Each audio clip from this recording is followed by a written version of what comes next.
안녕하세요. 요즘 인생 재충전의 시기를 보내고 있는 40대 중반의 여자입니다. 저도 이 나이까지 살다 보니까 지금까지 참 여러 일을 많이 겪었는데요. 그러다 보니 그 충격을 회복하려면 또 그만큼의 시간과 위로가 필요한 것 같더라고요. 그래서 요즘은 푹 쉬면서 앞으로 남은 인생을 더 잘 살아나갈 준비를 하고 있습니다. 또 100세 시대라고 하는데 인생 길게 봐야 하잖아요. 그러니 먼 미래를 위해 잠시 쉬어가는 시간도 필요하다 싶어요. 재충전의 시간을 가지면서 느끼는 건 제 주변 사람들에 대한 고마움이에요. 사람 때문에 힘든 일을 겪어도 또 사람 때문에 힘을 내고 웃게 되는 게 인생이다 싶은 거 있죠? 저도 사람 때문에 다친 마음을 다른 사람을 통해서 위로받고 있으니까요.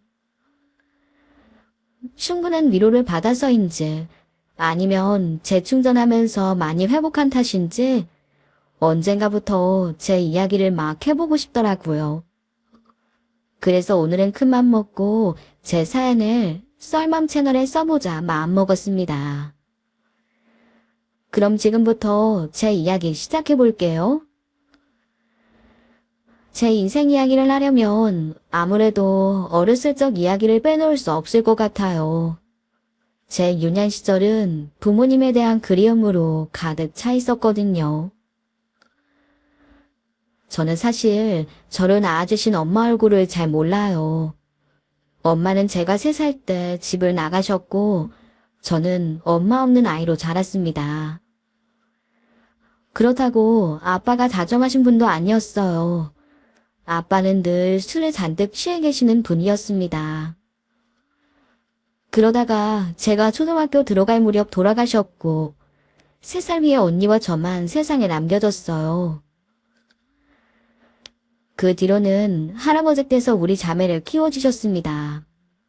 할아버지 밑에서 자라다 보니 아무래도 정상적인 가정에서 자라는 애들과는 많이 달랐죠. 언니나 저나 다정한 엄마 아빠 밑에서 자라는 친구들을 많이 부러워했었네요. 40살이 넘은 지금까지도 그때 사랑받지 못한 게 한으로 남아있어요.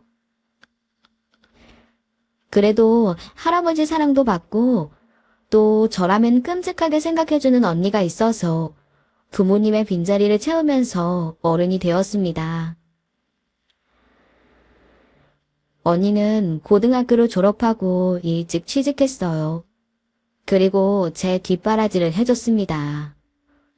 언니가 제 뒷바라지를 해준 덕분에 공부를 열심히 할 수 있었고 그 결과 간호사가 되었어요. 간호사가 되고 난 다음에는 나 때문에 고생한 우리 언니를 위해 정말 열심히 일했네요.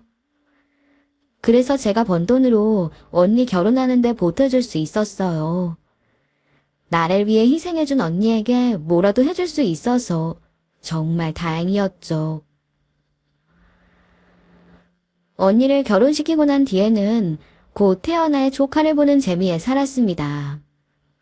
제게 호감을 표현하는 남자들도 있었지만 크게 끌리는 사람도 없었고 무엇보다 그 당시에는 연애에 대해 큰 관심이 없었네요. 그러다 20대 중반에 접어드니 내 인생에도 짝이 있을까 궁금해지기 시작했어요. 한 사람을 만나서 사랑하고 또 같이 평생을 살아간다는 건 어떨까 하는 로망을 갖게 됐었죠. 그 무렵 운명처럼 제게 나타난 사람이 있었습니다. 그 사람은 우리 병원 환자였는데 올 때마다 간호사 선생님들 수고하신다면서 커피나 간식을 사다 주던 분이었어요. 인상도 서글서글하고 체격도 좋은 편이라 간호사들 사이에서도 인기 많은 환자였죠. 하루는 진료가 다 끝나고 병원을 정리하고 퇴근하려는데 병원 앞에 바로 그 환자분이 서 계시더라고요. 어머, 이근호 환자분 아니세요? 혹시 지금 진료 보러 오신 거예요? 어떡하죠? 저희 진료 다 끝났는데. 선생님도 퇴근하셨고요.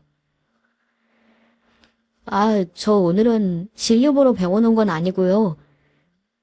사실 간호사님을 좀 뵈러 왔어요. 저를요?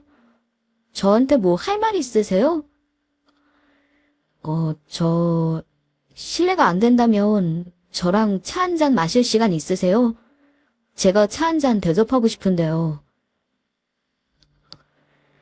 그렇게 그 환자의 제안에 근처 카페에서 차 한 잔을 마시게 됐어요. 환자분은 이상하게 제 눈을 잘 바라보지 못하고 입이 타는지 차만 마시더라고요. 영문을 모르는 저는 대체 무슨 일 때문에 저를 보자고 한 건가 궁금하기도 하고 뭐 안 좋은 일이 있나 싶었죠. 하지만 언제까지고 말하길 기다릴 수가 없는 거예요. 저기 뭐 저한테 할 말이 있으신가요? 그래서 차를 마시자고 하신 건가 싶어서요. 죄송합니다. 제가 빨리 말씀드린다는 그 생각보다 많이 떨려서요. 제가 오늘 박현조 간호사님을 기다린 건 다른 게 아니고, 제가 그쪽을 좋아합니다. 갑자기 고백해서 당황스러우실 건 알지만, 만나는 분 없으시면 저랑 만나보는 건 어떠세요? 저 이상한 사람 아닙니다. 부담스러우시다면 그냥 몇 번 데이트해보고 결정하세요. 딱 3번만 만나보시고 그래도 제가 별로면 저도 현주 씨에 대한 마음 깨끗하게 정리하겠습니다. 제가 이런 말씀 하실 거라고는 상상도 못했어요. 그래서 지금 너무 당황스럽네요. 네, 이해해요. 속으로 뭐 저런 미친놈이 다 있나라고 생각하실 수도 있어요. 저도 갑자기 찾아와서 고백하는 게 이상하다는 거 아는데 가만히 있다가는 현주 씨 같은 분을 놓칠 것 같아서요. 그래서 실례라는 걸 알면서도 이렇게 제 마음을 고백한 거예요. 저 진짜 미친놈 아니니까 믿고 만나셔도 됩니다. 그렇게 환자의 갑작스러운 고백을 받고 당황스럽기도 하고 얼떨떨했어요. 저도 그 남자를 볼 때마다 괜찮은 사람이라는 생각을 하긴 했지만 그 사람도 나에게 호감이 있을 거라고는 상상도 못했거든요. 집으로 돌아와 고백받은 일을 언니에게 얘기했더니 그럼 그 남자 말대로 딱 3번만 만나보라고 하더라고요. 만나보고 결정해도 늦지 않다면서요. 그 말에 제 마음도 흔들렸습니다. 나도 호감이 있던 사람이었으니 한번 데이트나 해보고 결정하자 싶었네요. 그렇게 그 사람과 만남을 갖게 됐어요. 하지만 3번만 만나보자던 만남은 어느새 1년이 됐고 우리 둘은 결혼까지 약속하게 되었습니다. 그 사람과 결혼을 약속하고 그 집에 인사를 드리러 찾아갔을 때 그 사람의 어머니는 저를 보자마자 반대하셨어요. 고아인 며느리는 원하지 않는다고 하시면서요. 그리고 이런 내 생각 바뀌지 않으니 괜히 찾아오지 말라고도 하셨었죠. 하지만 저는 그런 어머님께 제가 고아로 자랐어도 모나지 않게 바르게 자랐다는 걸 보여드리고 싶었습니다. 그러나 어머니는 저를 문전박대하시고 집 안으로도 들이지 않으셨네요. 그러니 그 사람은 집이 아니라 어머님께서 직접 운영하시는 식당에 가보라고 알려줬어요. 그렇게 찾아간 어머님의 식당은 그 동네에서 유명한 대박 식당인 거예요. 제가 안으로 들어가니 어머님이 표정부터 굳어지시더라고요.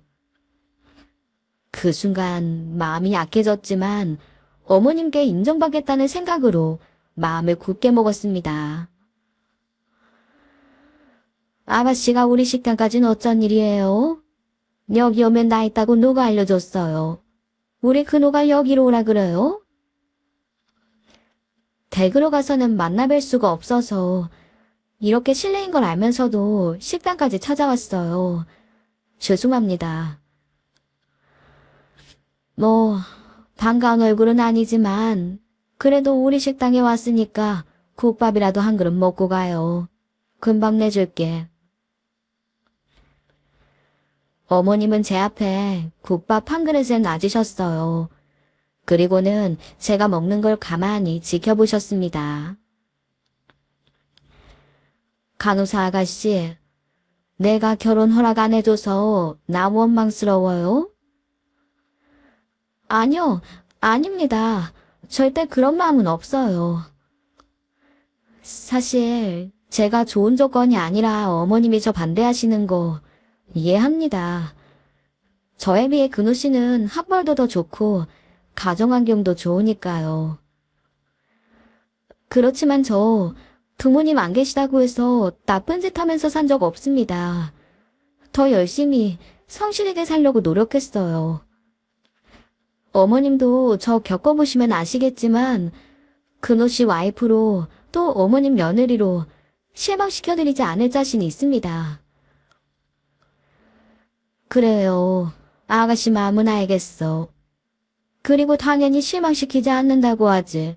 뭐 처음부터 실망시킨다고 하겠어? 그건 둘째치고 아가씨 혼자만 보면 뭐 그래도 나쁜 조건은 아니지. 인상도 좋고 또 간호사라는 직업도 있고. 근데 난 외롭게 자란 사람이 싫어. 솔직히 우리 아들 짝으로 엄마 아빠 없는 며느리를 생각해 본 적이 없어요. 그러니까 더 애쓰지 말고 그냥 가요. 여기 더 와도 나는 해줄 말이 없으니까. 그럼 밥이나 먹고 가요. 어머님은 그 말씀만을 남기신 채 자리를 뜨셨습니다. 그렇게 테이블에 혼자 남겨져 국밥을 먹는데 갑자기 눈물이 나는 거예요. 그냥 무조건 반대한다는 말보다 외롭게 자란 사람이 싫다고 하시는 그 말이 마음에 콕콕 박혀서 더 아프게 다가와서 그랬나 봐요. 애써 씩씩한 척 앉아있으면서도 어머님의 말씀이 상처받아요. 참 서러웠던 기억이 나네요. 그 얘기를 듣고 와서 그 사람과 헤어질까 고민도 했었어요. 그렇지만 내가 이 사람과 함께 하겠다고 결정한 건데 할 수 있을 때까지만 더 해보자 싶었습니다. 그래서 한 번은 아침 일찍 식당으로 찾아갔어요. 아침에 식당 영업 준비하는 것도 도와드리면서 점수 좀 딸 수 있지 않을까 해서요. 영업시간 전이라서 그런지 사람들로 붐비던 대박식당 안이 조용했어요. 홀을 지나서 주방 안으로 조심스럽게 들어가는데 주변이 너무 조용했습니다. 그렇게 조심조심 들어서 어머님이 어디 계시나 찾고 있는데 식당 주방 구석에 어머님이 쓰러져 계시는 걸 발견했습니다. 어머님은 머리에 피를 흘리고 계셨어요. 저는 일단 119를 불러 어머님을 병원으로 모시고 갔어요. 병원으로 향하는데 마음이 바싹바싹 차들어가는 것만 같았네요. 제발 어머님을 살려달라고 기도하면서 병원으로 향했죠. 병원에 늦지 않게 도착한 덕에 어머님은 금방 의식을 되찾으실 수 있었습니다. 그리고 병원에 모시고 온 사람이 저라는 걸 알고 놀라면서도 당황하신 눈치였어요. 사실 고맙다는 인사까진 기대하지 않았는데 병원 데려다줘서 고맙다는 말씀을 하시더라고요. 그 말을 듣는데 순간 눈물이 울컥하는 겁니다. 어머님 사고 이후 저는 매일같이 병문안에 갔어요. 처음에는 크게 반가워하지 않으셨던 어머님도 제가 매일같이 가니까 정이 드신 건지 밥은 먹었는지도 물어봐 주시는데 그것만으로도 감동이었네요. 그날도 어머님 병문안에 갔는데 오느라 고생했다면서 먹으라고 음료수 하나를 주시더라고요. 내가 정식으로 인사를 했어야 하는데 정신이 없어서 말을 제대로 못했어. 그날 나 구해줘서 고마워요. 간호사 아가씨 없었으면 나 크게 위험했을 거란 말 들었어요. 그날 내가 장사 준비하다가 넘어지는 바람에 그렇게 됐는데. 근데 그 아침에 우리 식당까진 왜 왔던 거예요? 또 나 보러 왔었어요? 아, 네. 어머님 영업 준비하시면 바쁘실 것 같아서 일도 좀 도와드리려고 갔었어요. 근데 주방에 쓰러져 계시더라고요. 아, 그래도 이만하셔서 정말 다행이에요. 그래요. 그건 그렇고, 이제 앞으로 병원 오지 말아요. 나 곧 퇴원도 할 거고, 아가씨도 바쁜데, 뭘 자꾸 여길 오고 그래. 아, 그래도 병원에 와야 어머님이 절 만나주시는 것 같아서요. 제가 그렇게 마음에 안 드세요? 저도 저 부족한 거 잘 압니다. 그렇지만 어머님께 사랑받는 며느리 되기 위해서 노력할 거고, 그리고 지금도 저 정말 최선을 다하고 있어요. 이 마음을 좀 알아봐 주시면 안 될까요? 나도 한 달 동안 병원에 누워 있으면서 생각 많이 했어요. 매일같이 찾아오는 아가씨 보면서 내가 마음이 복잡했다고. 그래서 말인데, 내가 더 고집 피우면 안 되겠어. 앞으로 내 아들이 살면서 아가씨만큼 좋은 여자 못 만날 것 같아. 이렇게 예의 바르고 잘 자란 아가씨한테 내가 너무 못되게 굴었어. 그노랑 결혼 허락할 테니까 그동안 내가 섭섭하게 했던 거 다 잊어버려요. 우리 시어머니와 며느리 사이로 잘 지내보자고. 알았지? 생각하지도 못했던 결혼 허락이었어요. 며느리로 저를 받아주신다는 말에 저도 모르게 울음이 터져 나왔습니다. 어머님은 제 눈물을 닦아주시면서 마음 아프게 했던 것 미안하다고, 내 생명의 은인인 며느리를 더 소중하게 생각하고 아껴주시겠다 약속하셨네요. 저 또한 어려운 결정 해주신 어머님께 감사하다고, 앞으로 살면서 보답하겠다고 말씀드렸죠. 그렇게 저는 결혼식을 올렸고, 한 사람의 아내로 또 한 집안의 며느리로 살아가게 됐습니다. 결혼 생활은 너무나도 만족스러웠어요. 남편과의 사이도 좋았지만 특히 어머님이 저를 정말 친딸처럼 생각해 주셨으니까요.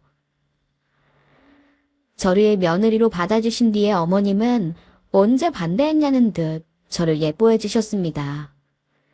그래서 때로는 정말 친엄마처럼 어리광도 부리고 마음껏 기대기도 하고 그랬어요.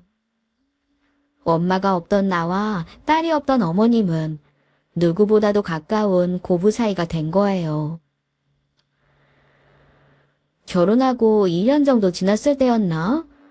제가 신호등을 건너다가 교통사고를 당했던 적이 있어요. 당시 음주운전하던 차에 치여서 크게 다쳤었는데 그때 어머님이 저를 지극정성으로 돌봐주셨습니다. 식당 일까지 내팽개치시고 저를 돌봐주시면서 간호해 주시는데 엄마의 사랑이라는 게 이런 건가 싶더라고요. 그때 시어머님의 깊은 정을 느낄 수 있었죠. 그 후로는 정말 남편보다 더 각별한 분이 되었어요.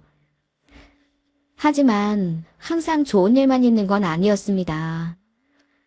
시어머님과의 사이가 좋아지자 이제는 남편이 제 속을 썩였죠. 남편은 회사 일 때문에 종종 술을 마시고 들어오곤 했는데 언제부턴가 아예 만취해 새벽 늦게 들어오는 날이 많았습니다. 처음 한두 번이야 넘어갔지만 늦는 날이 반복되니 저도 잔소리를 안 할 수가 없었네요. 하루는 새벽에 들어오는 남편을 기다린 적이 있었어요. 그날도 어김없이 늦게 들어오더라고요.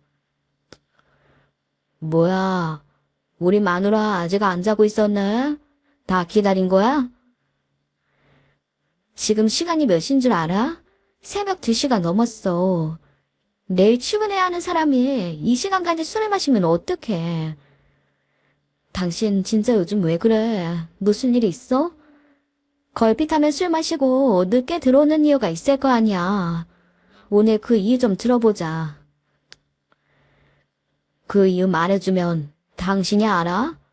당신이 치열한 남자들의 세계를 알기나 해. 야, 회사 다니면서 상사 눈치 보고 뒤쫓아오는 후배 견제하고 그러고 사는 게 얼마나 피곤한 일인 줄 아냐? 아무것도 모르면 가만히나 계세요. 다 마실만 해서 술 마시는 거니까. 그래서 마실만한 일이 뭔데? 무슨 일인지 알아야 당신을 위로해주던지 아니면 뭐 도와주던지 하지. 대체 왜 그래? 회사에서 뭐 안 좋은 일 있는 거야? 누가 당신한테 뭐라고 해? 당신 우리 결혼식 때 그 최 부장 봤지? 그 새끼가 날 그렇게 괴롭히잖아. 아주 못 잡아먹어서 안달이라니까. 내가 진짜 그 자식만 생각하면 당장이라도 사표 쓰고 싶어. 다 관두고 싶은 거 참고 있다고. 남편은 한숨을 쉬며 지쳐 잠들었어요. 회사 일이 얼마나 힘들고 속상하면 맨날 술을 마시고 왔을지. 그 생각을 하니까 잔소리부터 한 게 너무 미안하더라고요. 그래도 직장인이라면 누구나 겪을 수밖에 없는 일이니 잘 이겨낼 수 있도록 도와줘야겠다 싶었죠. 그런데 며칠 뒤 남편이 회사에 사직서를 내고 왔다는 거예요. 갑작스런 얘기에 맥이 탁 풀려버렸습니다. 당신 지금 뭐라 그랬어? 사직서? 회사에 사직서를 냈다는 거야. 그래. 최 부장 새끼 때문에 나도 더 이상은 못 해먹겠더라고. 거지 같은 상사 밑에서 지금까지 버텼으면 됐지 뭐. 아무리 그래도 그 좋은 직장을 갑자기 관두면 어떡해. 그리고 나랑 한마디 상의도 없이 그런 중대한 결정을 해? 너랑 의논하면 회사 다니라는 말밖에 더해?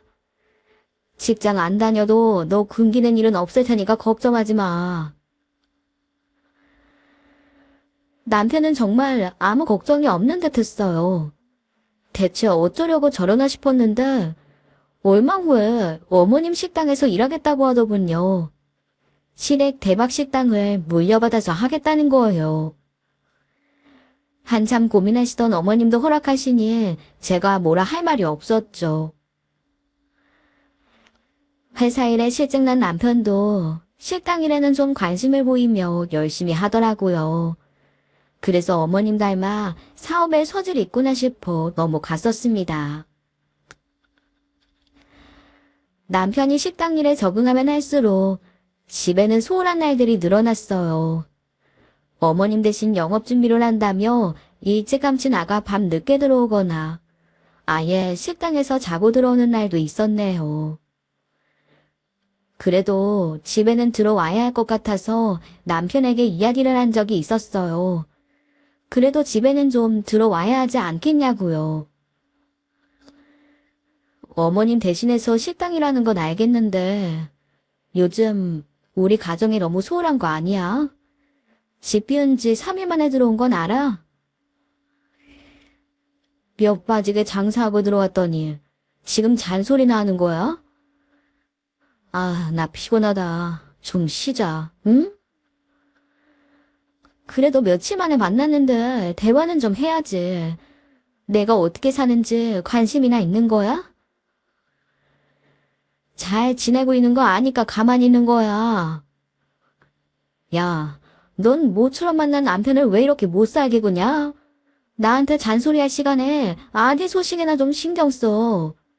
우리가 벌써 결혼 몇 년째인데 사람들이 아기 소식 없냐고 물어보는 거 대답하는 것도 지친다.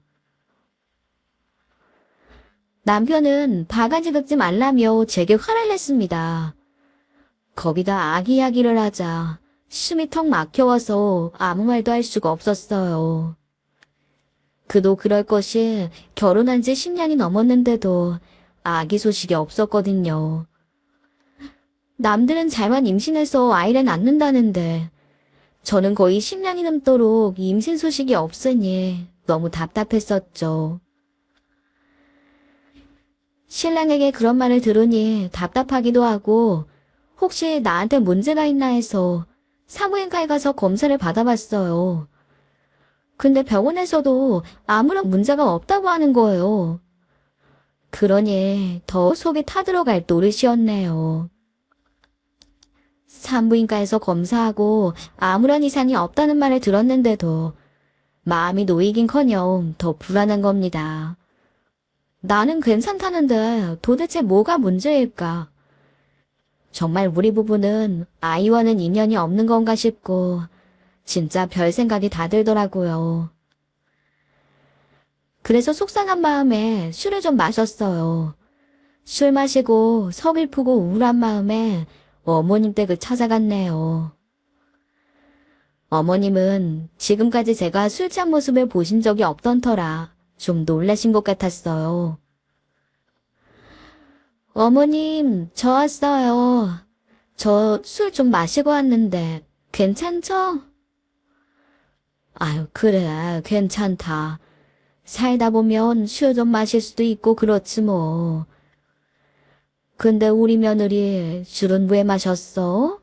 남편이랑 싸웠어? 그 누가 너한테 뭐라고 해? 아니요. 근우 씨랑은 별 문제 없어요. 그것 때문이 아니라 저 사실 너무 속상해서 술 좀 마셨어요.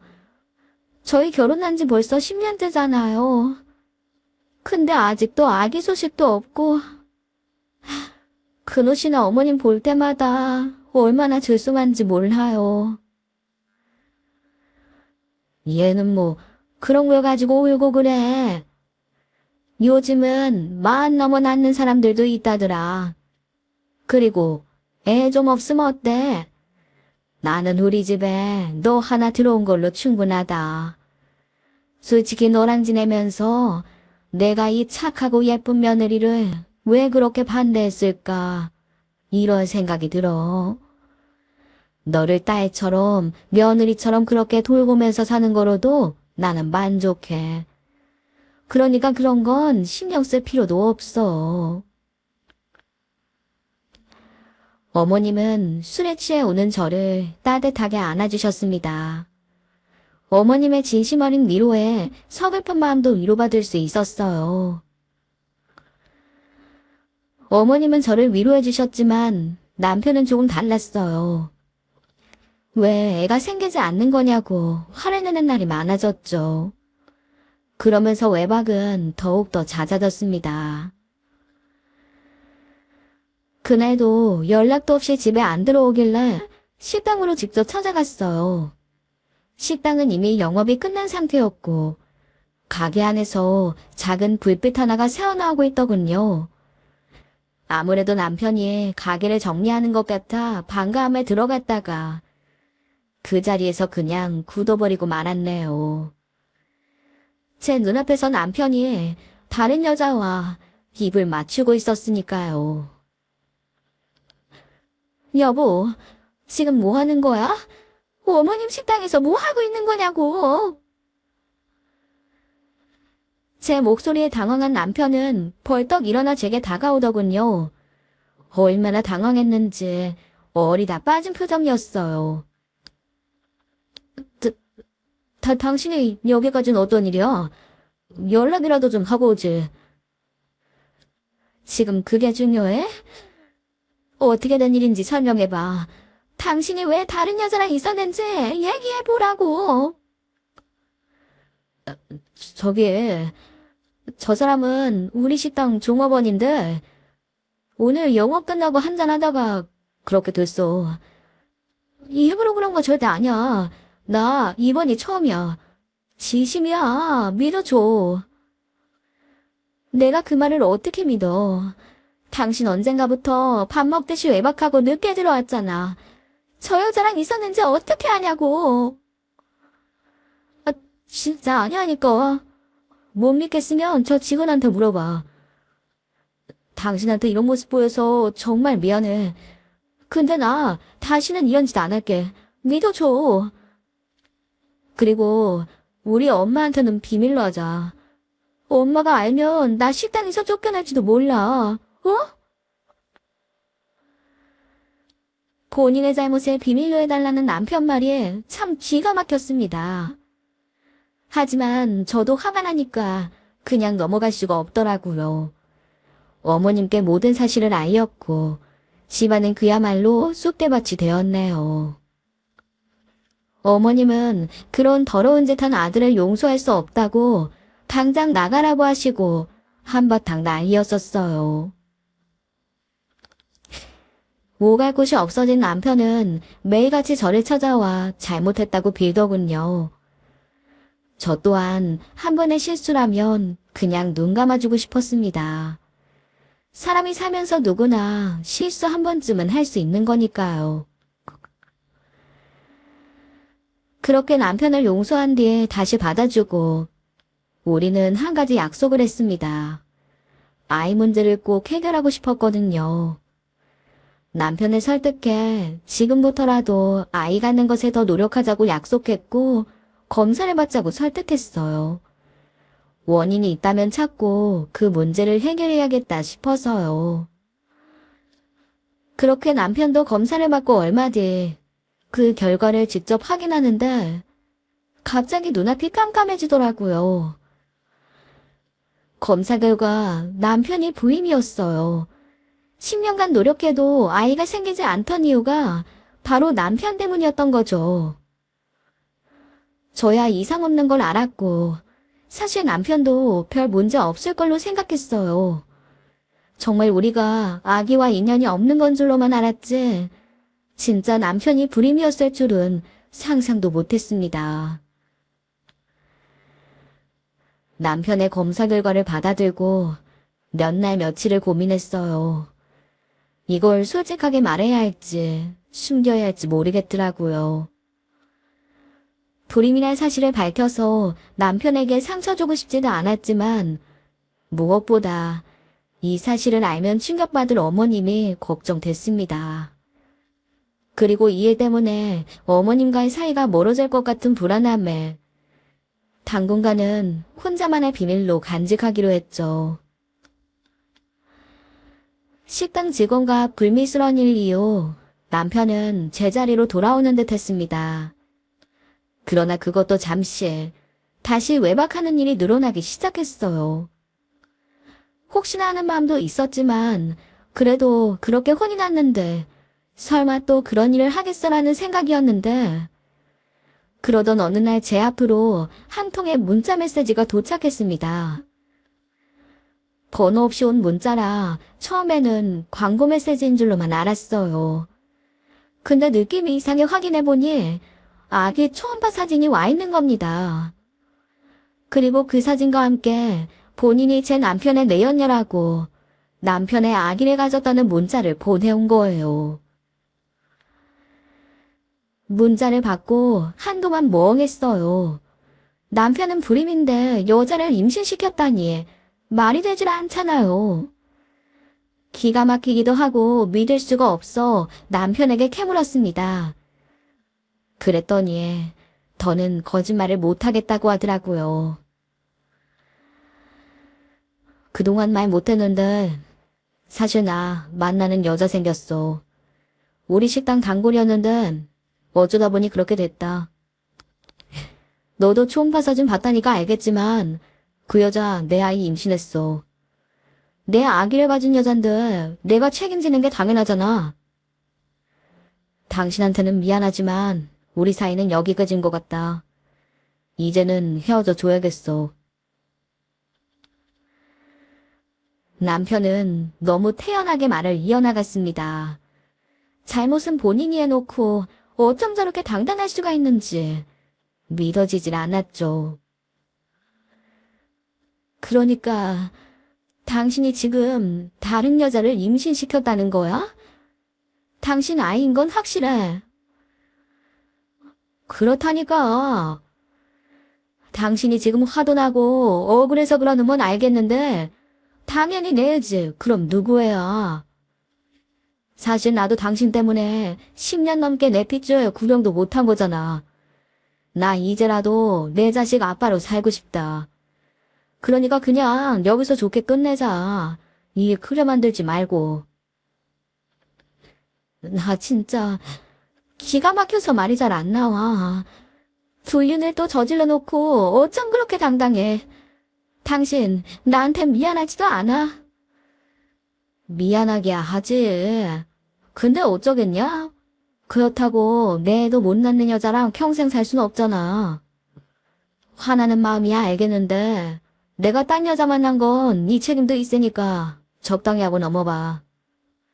어머니 시댁은 내가 물려받아 살 거니까 그건 넘불고 없고 네 자료 정도만 받는 선에서 조용히 마무리하자. 어머니한테는 서리 다 정리하고 말씀드리고 또 지난번처럼 먼저 가서 떠들지 마. 일 커지니까. 그래. 근데 어떡해? 난 그렇게 못하겠는데? 일단 그 애가 당신 애가 맞는지도 모르잖아. 그 여자한테 애 낳고 오라 그래. 유전자 검사까지 하고 당신 아이인 거 확실하면 내가 그때 물러나 줄게. 아니다. 그 여자 데리고 어머님 허락부터 받고 와. 내 연녀 데리고 임신시켰으니 결혼해야 된다고 말씀부터 드리라고. 뭐라고 하실지 눈에 참 선하다. 제 말에 남편은 다 끝난 일이니 고집 부리지 말라고 빨리 나가라고 소리 질렀습니다. 아무것도 모르고 저한테 소리만 지르는 그 남자가 얼마나 멍청해 보였는지 몰라요. 자신이 불임인 것도 모르고 저러고 있는 꼴이 너무나 우스웠죠. 게다가 어머님 허락 못 받을 것 같냐고 비웃는데 저는 자신 있었어요. 내가 생각다는 것 정도로는 어머님이 내 연녀를 허락해 주시지 않을 거라는 걸 알고 있었네요. 어쩌면 그만큼 어머님을 믿고 있었던 거고요. 남편 일 때문에 머릿속이 복잡해 몸이라도 움직여야 할 것 같아서 시댁 식당에 나갔어요. 역시나 식당에는 남편이 자리를 비우고 어머니만 계시는 거예요. 그런데 어머님은 제가 온 것도 모르고 어떤 젊은 여자와 이야기를 나누고 있었습니다.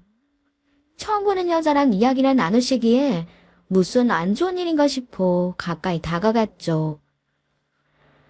그리고 두 사람에게 가까이 다가간 순간 어머님 앞에 있던 젊은 여자의 정체를 알게 됐네요. 그 여자는 바로 남편의 내연녀였습니다. 안 그래도 상간녀가 누구인지 궁금했는데 이렇게 제 발로 나타나 주니 고마울 따름이더군요.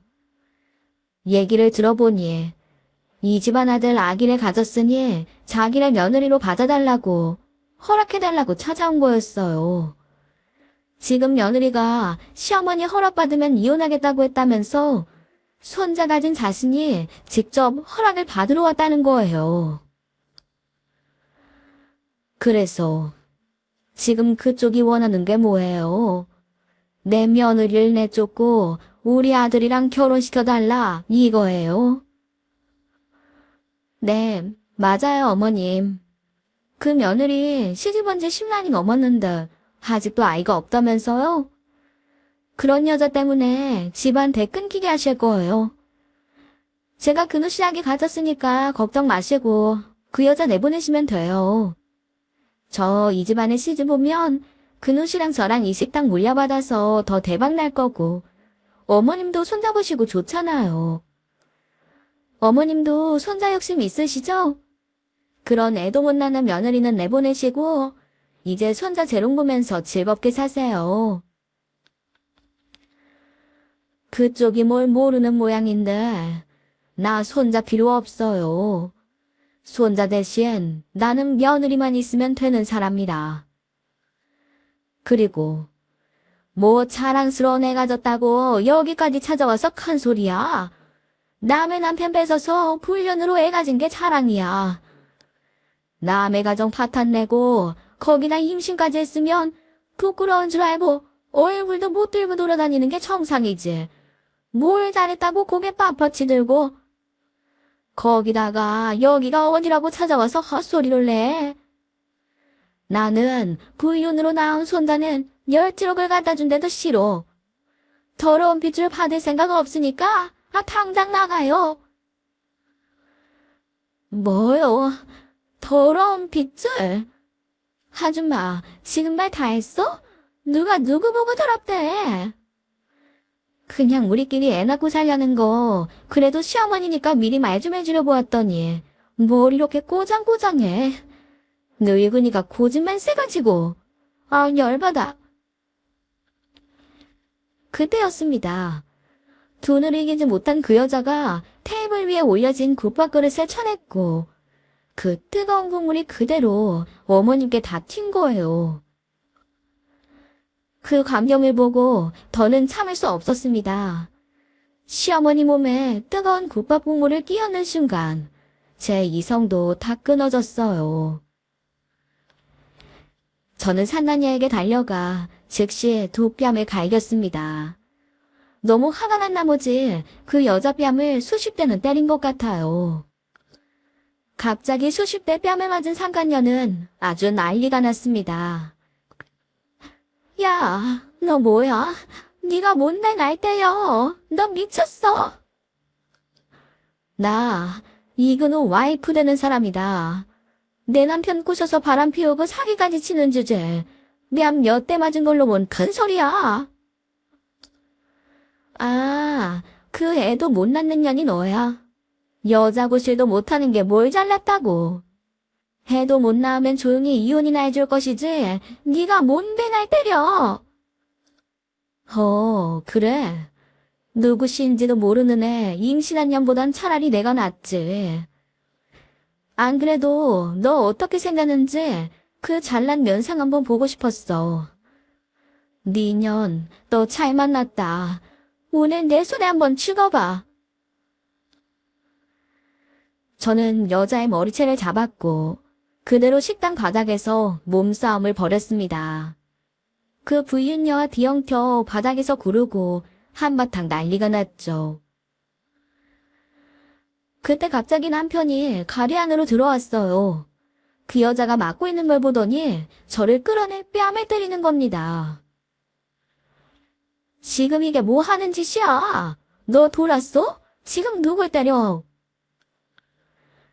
그러자 옆에 있던 어머님이 남편 뒤통수를 갈겼습니다. 어머님이 남편을 그렇게 때리는 건 결혼 10년 만에 처음 보는 광경이었어요. 너나 똑바로 해. 지금 누구한테 손찌검이야? 나이 처먹고 할 일이 없어서 불륜이야. 그때 그렇게 혼나고도 네가 아직 정신을 못 차렸어. 진짜. 엄마가 뭘 안다고 그래요.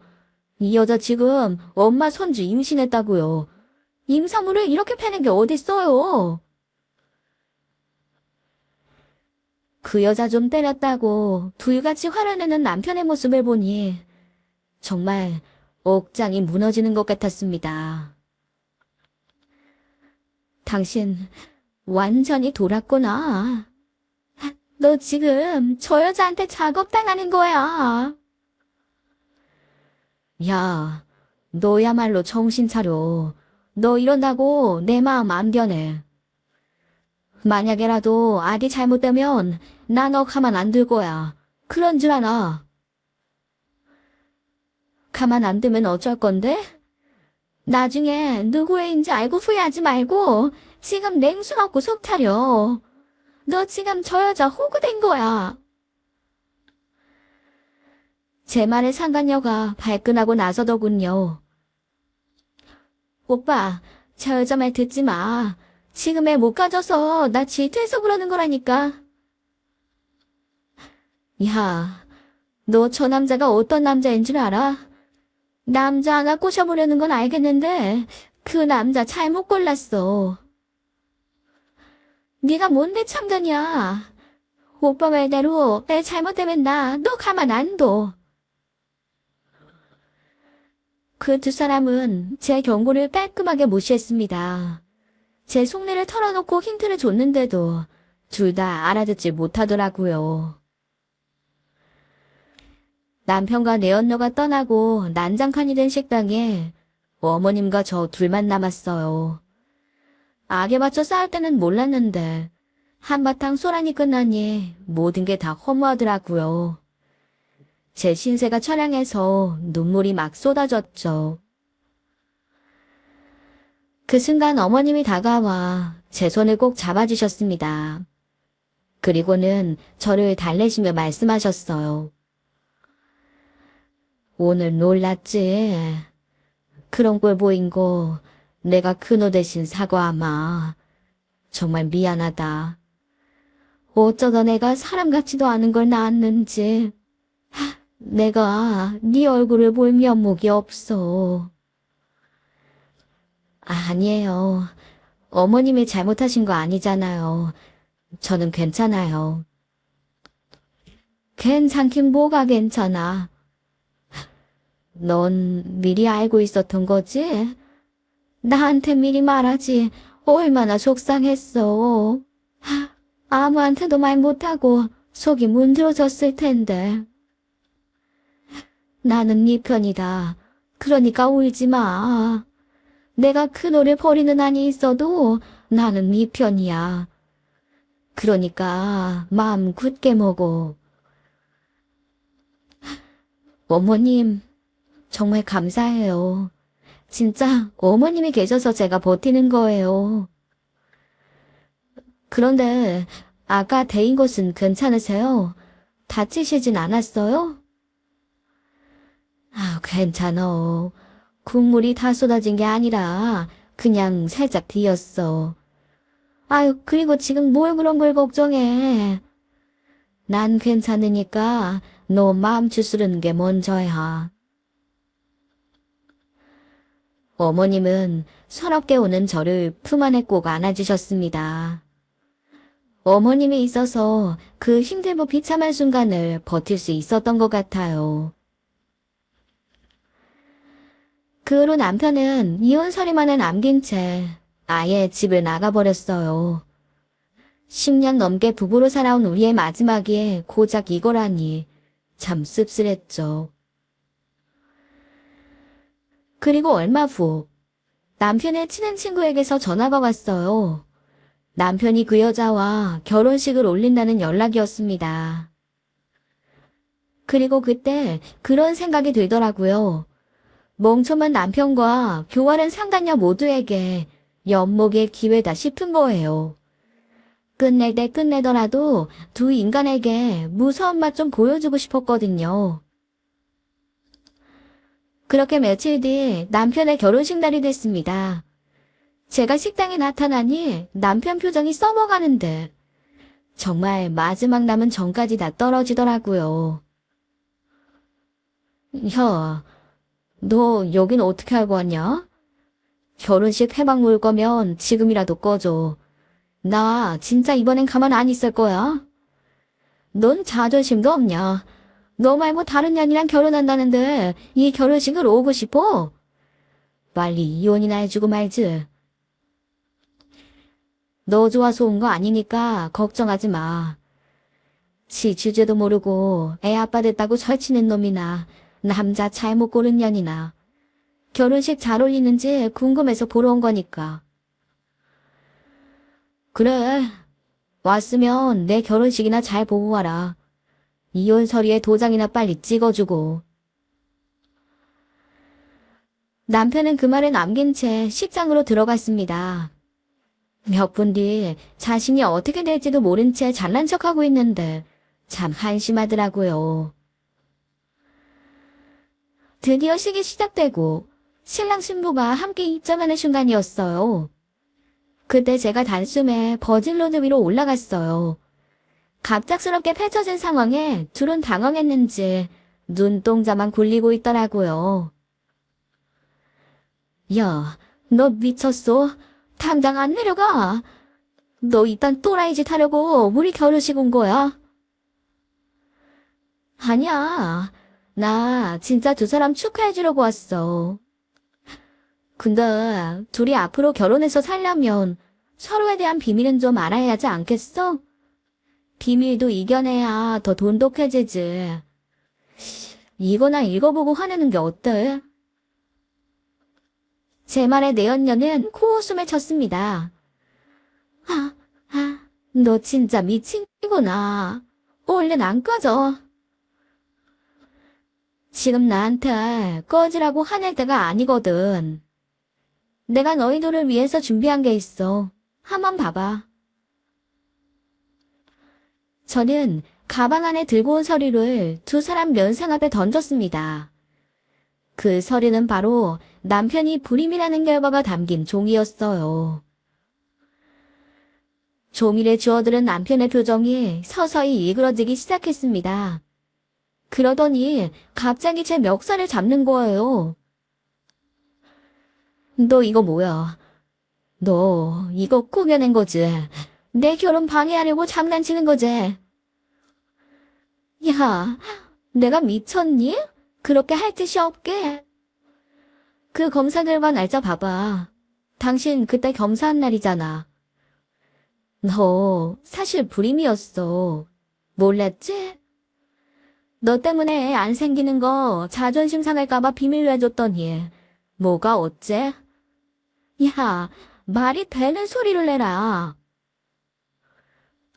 그럼 뭐야? 내가 불임이라니. 잠깐만, 그럼 이게 어떻게 된 거야? 남편은 그 순간 자기 옆에 선 내연녀를 바라봤습니다. 야, 너 똑바로 말해봐. 네 뱃속에 진짜 내 핏줄 맞아? 내가 불임이라는데 이게 어떻게 된 거야? 잠깐만. 지금 제일 황당한 사람이 나야. 그러니까 너희가 애가 안 생긴 이유가 전현 때문이 아니라 오빠 때문이었어? 그럼 지금 내가 완전 사람 잘못 고른 거야. 내연녀는 이제야 아차 싶은 표정이더라고요. 이제 알겠어? 니들 서로 멍청한 짓 한 거야. 불임인 것도 모르고 애 생겼다고 조강지 쳐버린 남편이나 만만한 놈 골라잡아 팔자 고쳐보려고 했던 년이나 둘 다 똑같네. 야, 너 그럼 미리 말했어야지. 그걸 이제 말해주면 어떡해. 어쩐지 지 남편애 맞냐고 물어볼 때부터 눈치챘어야 했는데. 집안 대박식 당한다길래 괜찮은 줄 알았더니 아예 구실도 못하는 놈이었잖아. 이런 거랑 내가 뭘 안다고. 야, 너 말 다 했어. 먼저 꼬리친 게 누군데? 네가 내 애라며. 너 이거 어떻게 수습할 거야? 두 사람은 하객들 앞에서 이성을 잃고 싸우기 시작했습니다. 서로 네 탓이라며 싸우더니 급기야는 서로 몸싸움까지 하면서 싸움이 난 거예요. 그야말로 아주 개싸움이었죠. 결국 결혼식은 그렇게 파토가 났고 저는 멍청한 두 인간한테 속 시원하게 복수해줬습니다. 결혼식이 파토가 나고 모든 사실 또한 알려졌어요. 상간녀는 다른 남자의 애를 남편 애인 척 속인 거예요. 대박식당 아들이니까 그거 물려받아서 본인도 한몫 챙기려는 마음에서요. 게다가 이미 시어머니 대박식당 물려받을 생각에 외제차까지 다 뽑아놨더라고요. 거기다 사채까지 썼는데 결혼도 물 건너갔으니 그 빚 갚지 못해서 그대로 교도소로 직계겠죠 뭐. 남편은 그제서야 찾아와서 자신이 잘못했다고 조강지처 못 알아봐 미안하다며 받아달라고 몇 달을 찾아와 사정했어요. 근데 제가 친인가요? 남편을 스토킹 혐의로 고소했고 깔끔하게 이혼 소송도 했습니다. 물론 제 복수는 거기서 끝나지 않았어요. 내연녀에게 상간녀 소송까지 청구해 아주 알거지를 만들어줬답니다. 사실 이 모든 건 어머님의 제 뒤를 든든하게 지켜주셨기에 가능했습니다. 모든 사실을 알고 난 뒤 어머님은 남편과 부모 자식의 연을 끊으셨어요. 자신은 아들 둔 적 없다고 정말 냉정하게 내치시더라고요. 결국 남편은 어머님께도 버림받고 어디 어촌마을로 내려가 배를 타며 살고 있다고 들었네요. 어머님은 그렇게 아들이 아닌 며느리인 제 편이 되어주셨어요. 아들까지 등지는 게 쉽지 않으셨을 텐데 어떤 순간에도 흔들리지 않고서 저를 지지해 주셨습니다. 그랬기에 이혼 결심도 소송도 할 수 있었죠. 시어머님은 현재 운영하던 식당을 다른 사람에게 넘기고 지금은 노후를 즐기며 편안하게 살고 계세요. 남편과 이혼하면서 법적으로 시모와 며느리 사이는 끝났지만 여전히 어머님과 전 가장 가깝게 지내고 있습니다. 어쩌면 어머님과 저는 피보다 더 진한 정으로 묶인 사이라는 생각이 들어요. 앞으로도 어머님 곁을 지켜드리면서 우리 두 사람 행복하게 살고 싶습니다. 제 이야기는 여기서 마무리할게요. 끝까지 들어주셔서 감사드리며 모두 행복하세요. 시어머님께서 정말 굉장한 결단을 내리신 것 같아요. 아무리 잘못한 아들이라도 팔은 안으로 굽기 마련인데. 큰 결단 내리신 시어머님과 함께 그 결단이 무색하지 않을 만큼의 행복한 미래를 응원합니다. 더 많은 사이다 사연, 더 많은 감동실화 사연이 듣고 싶으시다면 구독과 좋아요, 알람 설정 부탁드립니다. 그럼 저는 더 시원한 사연으로 여러분을 찾아오겠습니다. 감사합니다.